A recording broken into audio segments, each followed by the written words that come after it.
Hampshire's quiet downs and historic ports hide chilling secrets.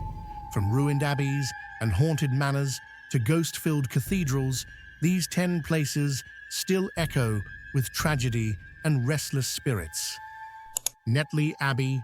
On the quiet shores of Southampton Water, the broken walls of Netley Abbey rise like a vast stone skeleton against the sky. Founded in the 13th century as a Cistercian monastery, it later fell to ruin after Henry VIII's dissolution. Today, the arches are roofless, ivy drapes the windows, and seabirds cry across the salt marsh. Yet many believe the abbey is far from empty. Local legend speaks of Blind Peter, a ghostly monk in a white habit who wanders the shattered cloisters. He is said to guard a terrible secret hidden in an underground chamber beneath the abbey floor. Some storytellers say that on Halloween, his cloaked figure emerges to pace the ruined aisles, a staff tapping the stone as if keeping time with ancient chants long since silenced. Eyewitnesses add more unsettling details. One research group described seeing a writhing Hessian cloth on the ground from which a bulbous head with oval eyes and skewer-like teeth appeared before vanishing. Others have reported a sudden orange-red light flaring high on the old triforium and 2 misty shapes drifting across the grounds with no earthly source of illumination. A lady in white carrying a parasol has also been glimpsed, moving silently through the nave as dusk falls, her pale outline dissolving when approached. Visitors who linger after sunset tell of a cold breath that rises without warning, even on calm nights, and of faint echoes of chanting that seem to come from deep within the earth. One man described the unnerving sensation of being watched from the shadowed arches, a pressure that grew heavier the longer he stood still. Skeptics speak of moonlight sea mist and imagination, yet the atmosphere of Netley Abbey defies easy dismissal. The combination of violent Tudor history, centuries of decay, and persistent tales of hidden chambers creates a place where legend feels close enough to touch. Stand alone beneath the darkening arches, and it is easy to believe that Blind Peter still keeps his vigil, guarding whatever secret was once sealed in the stones. St. Mary's Church. In the quiet Hampshire village of Breamore, St. Mary's Church stands beside rolling fields, its stone walls weathered by centuries of prayer and loss. At first glance, it seems a typical country church, but local tradition insists that shadows still walk here. Figures left behind when the old priory was disturbed in the late 19th century. The tale begins in 1898, when 3 ancient coffins were uncovered during work near the priory. Their remains were moved and reinterred at St. Mary's. Not long after, strange sightings began. Villagers claimed that as the sun dipped below the horizon, grey-robed monks could be seen walking solemnly away from the churchyard towards the nearby Maze, a turf labyrinth carved into the hillside. The figures would process in silence and then fade before reaching the maze as though swallowed by the earth itself. Those who have ventured onto the maze at twilight tell of an atmosphere thick with unease. Low groans and mournful cries drift across the ridges of grass despite no one being in sight. One farmhand described hearing what he thought were cattle moaning in distress, only to realize the sound was coming from beneath his feet. The ground seemed to hum, carrying voices from another age. Inside the church itself, parishioners have reported fleeting shadows moving across the pews when the building is otherwise empty. A faint smell of candle wax sometimes hangs in the air, though no candles are lit.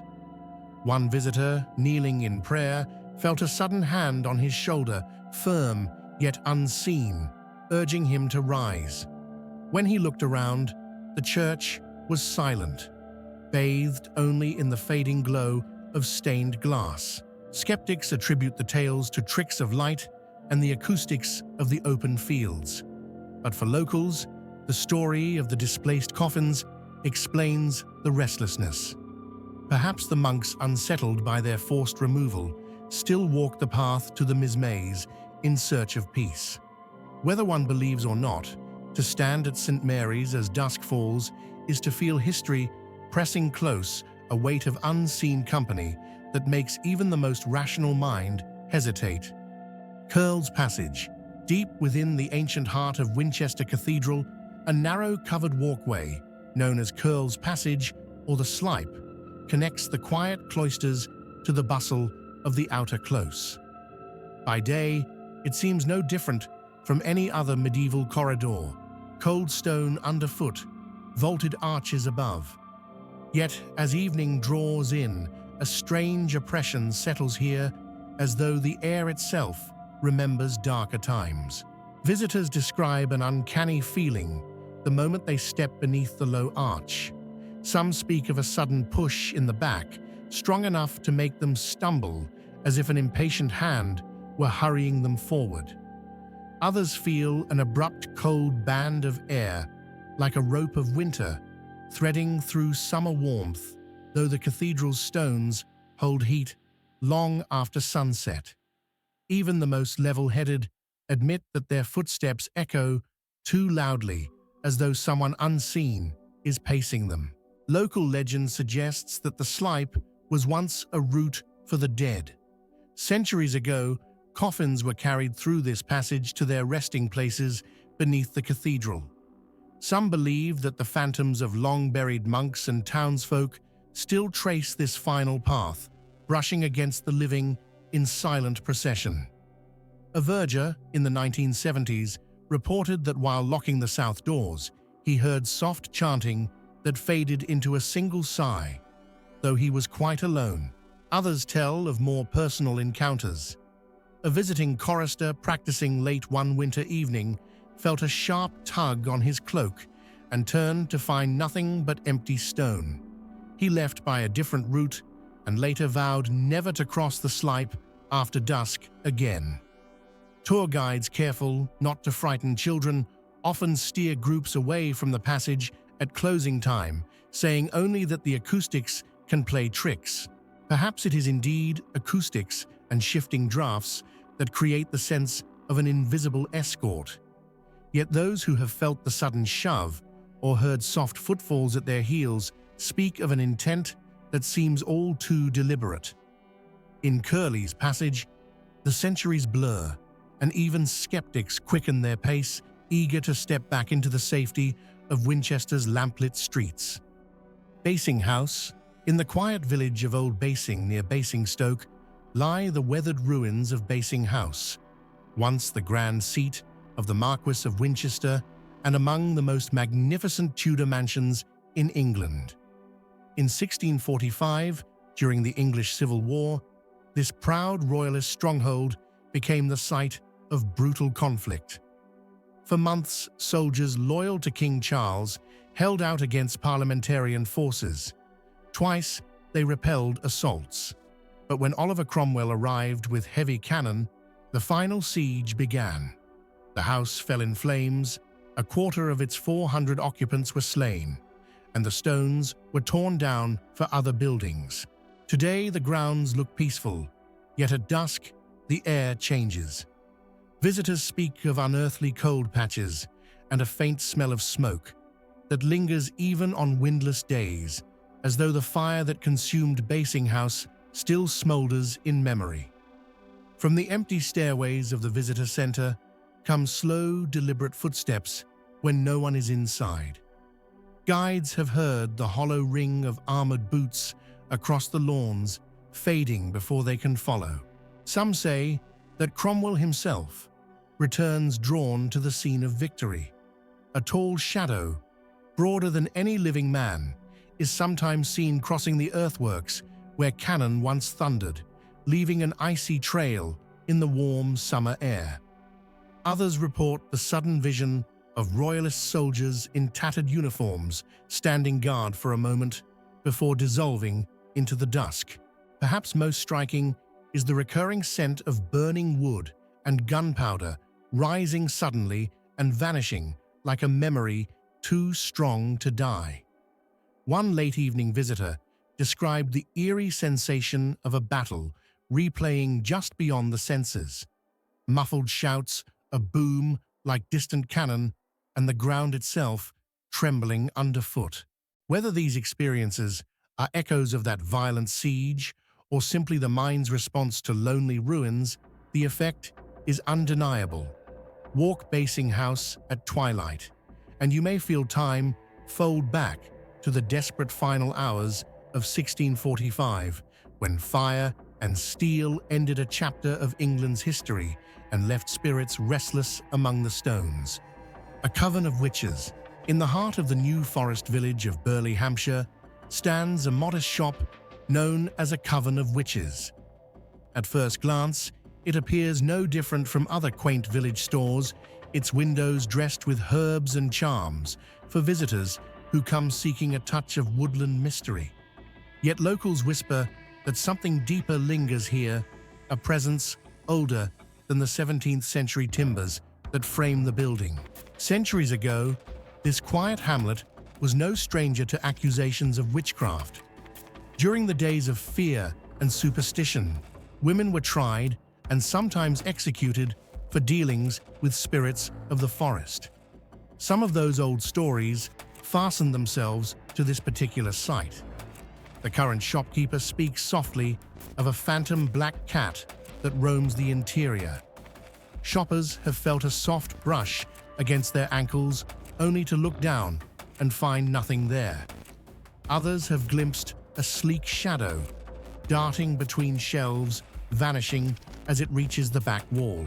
On still evenings, when the village green is empty and the air carries the scent of damp earth and wood smoke, low whispers drift through the rafters. They are not the creaks of settling beams, but quiet syllables, as though someone is murmuring a spell behind closed doors. Candles left on the counter have been found extinguished, though no breeze stirs the air, and charms carefully arranged at night may lie scattered by morning, as if small unseen paws have played among them. Some believe the cat is more than an animal spirit, perhaps a familiar of an old forest witch who once lived nearby. In folklore, a familiar is a guardian spirit that takes animal form, and villagers say the black shape carries a knowing intelligence, watching with eyes that gleam for an instant in the half-light. Whether one views these tales as legend or as traces of older rites, a Coven of Witches remains a place where the boundary between history and mystery blurs. Step inside when dusk falls, and you may sense that the past of Burley's dark woods still breathes its secrets, guarded by a silent spectral cat. The Wheatsheaf. On the peaceful lanes of Bracefield near Romsey, the old inn, known as the Wheatsheaf, looks every bit the classic English village pub. Ivy climbs the brick walls, a low timbered roof shelters the snug bar, and the scent of wood smoke drifts from the hearth. Yet before the first pint is poured each morning, something unseen is said to stir within its rooms.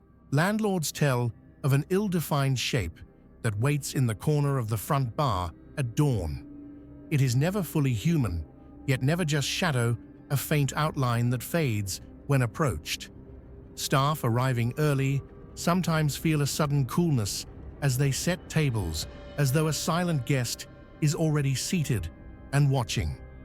Overnight tables and chairs shift by themselves, a quiet scrape on the floorboards that leaves them out of place by morning, despite locked doors and windows. Some link these happenings to an older tragedy. Long ago, a traveler is thought to have died suddenly, on the premises perhaps, while seeking warmth by the fire on a winter night. Folklore claims that a restless soul remained unburied in peace, tethered to the hearth where its life ended. The spirit's presence is said to be gentle, yet unyielding, a quiet refusal to leave the corner it once claimed. Occasionally, more forceful signs appear.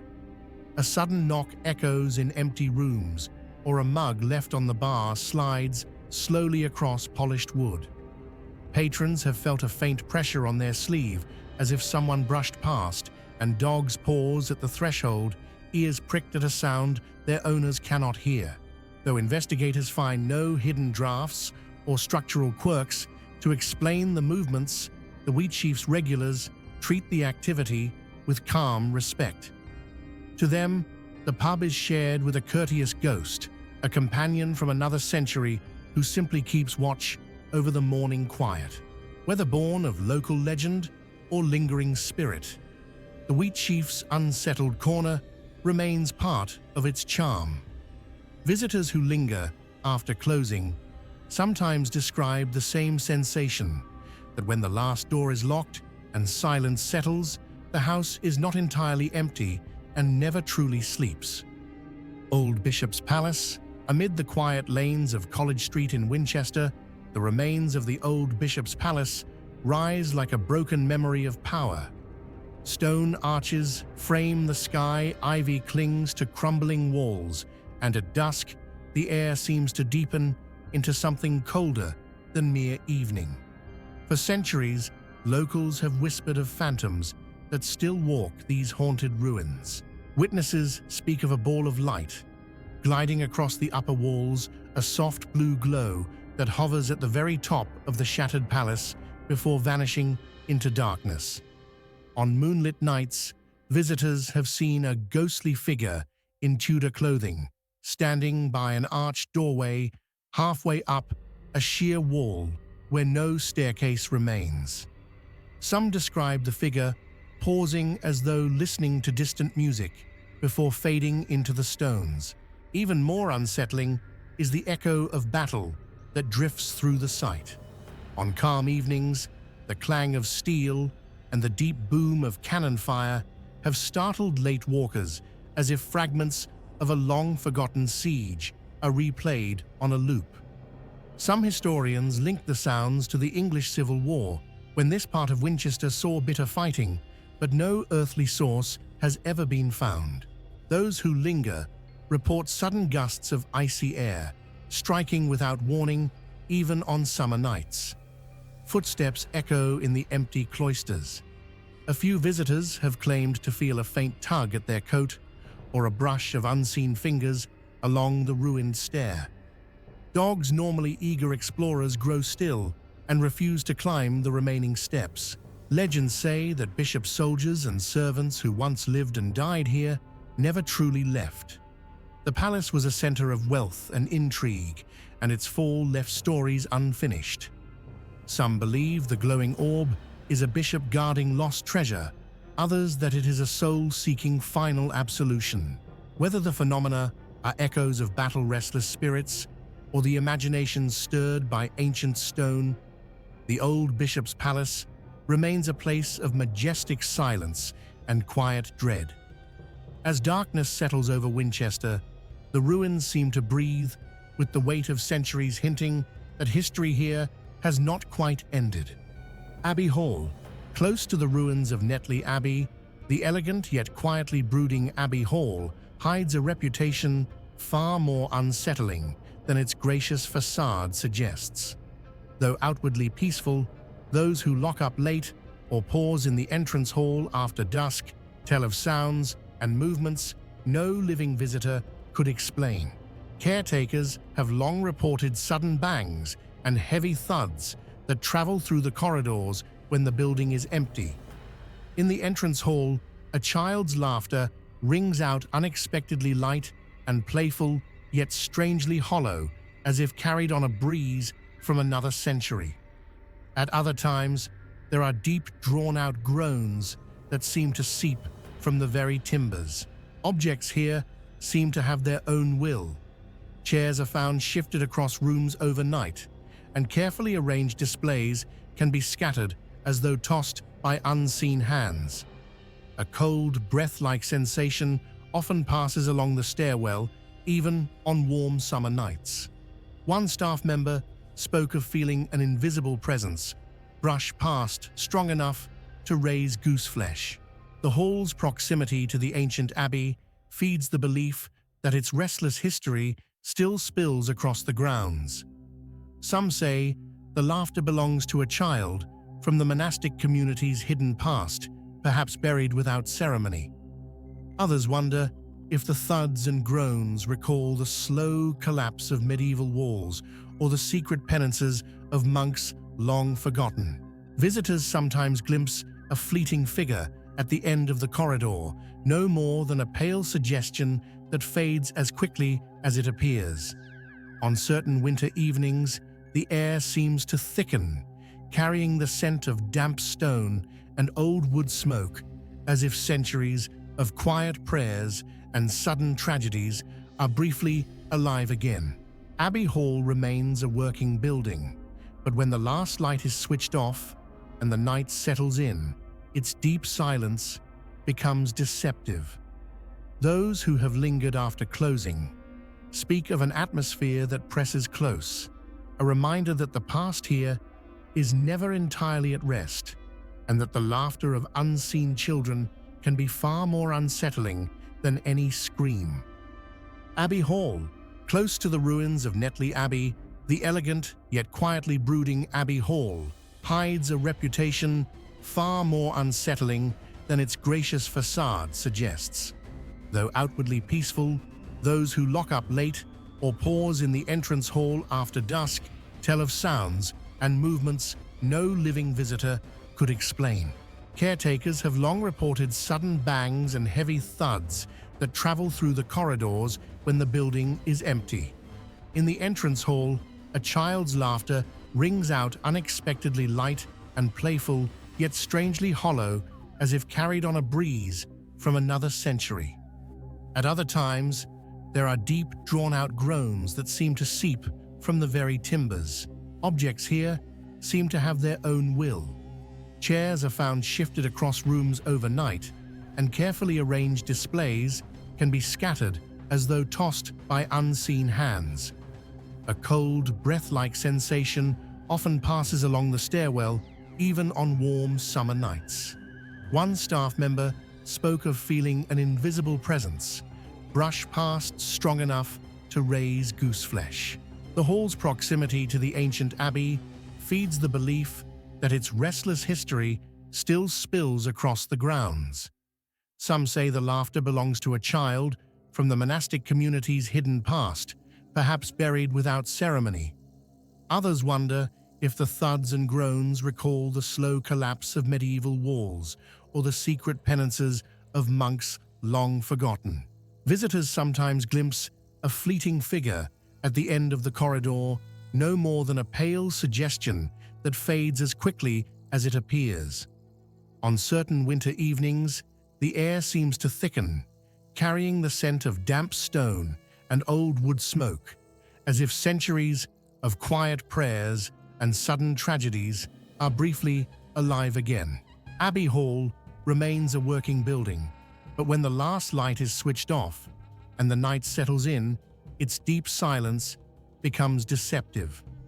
Those who have lingered after closing speak of an atmosphere that presses close, a reminder that the past here is never entirely at rest, and that the laughter of unseen children can be far more unsettling than any scream.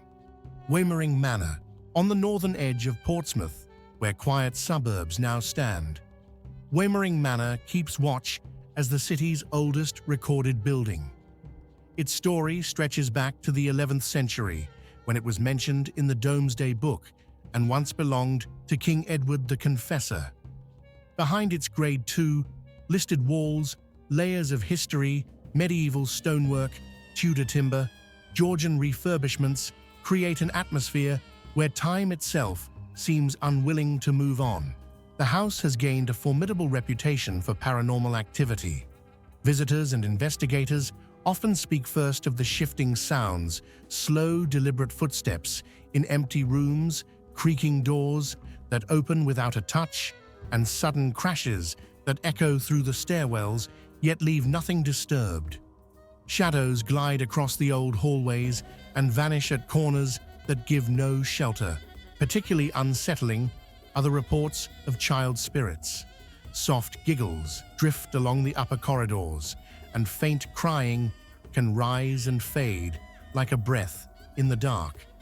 Guests have described feeling small hands brush theirs or tug gently at a coat sleeve, as if unseen children still play in the manor's long-abandoned nurseries. Some encounters are sharper. One caretaker spoke of a dark figure crossing the great hall, tall and indistinct, that dissolved into thin air when approached. Others have sensed a sudden drop in temperature, as though an icy tide were moving silently through the building. In the oldest rooms, the air is heavy, with a mix of damp earth and candle wax, a scent that lingers even when the fireplaces stand cold. Local legend offers many explanations. Some link the disturbances to centuries of burials beneath the nearby churchyard, others to episodes of plague civil war or hidden family tragedies now lost to record. Whatever their origin, the spirits of Wymering Manor remain active, defying the passing of time. By daylight, the house stands as a proud monument of Portsmouth's heritage, but when darkness falls, its past grows vivid. The creak of a staircase, the faint laugh of a child, the closing of a door where no hand moves, each sound reminds visitors that Wymering Manor is far from empty and that history here still walks after midnight. Stay with the mystery a little longer. Share your own ghostly encounters in the comments, and subscribe to Creepy Experience for more chilling journeys through Hampshire's most haunted places.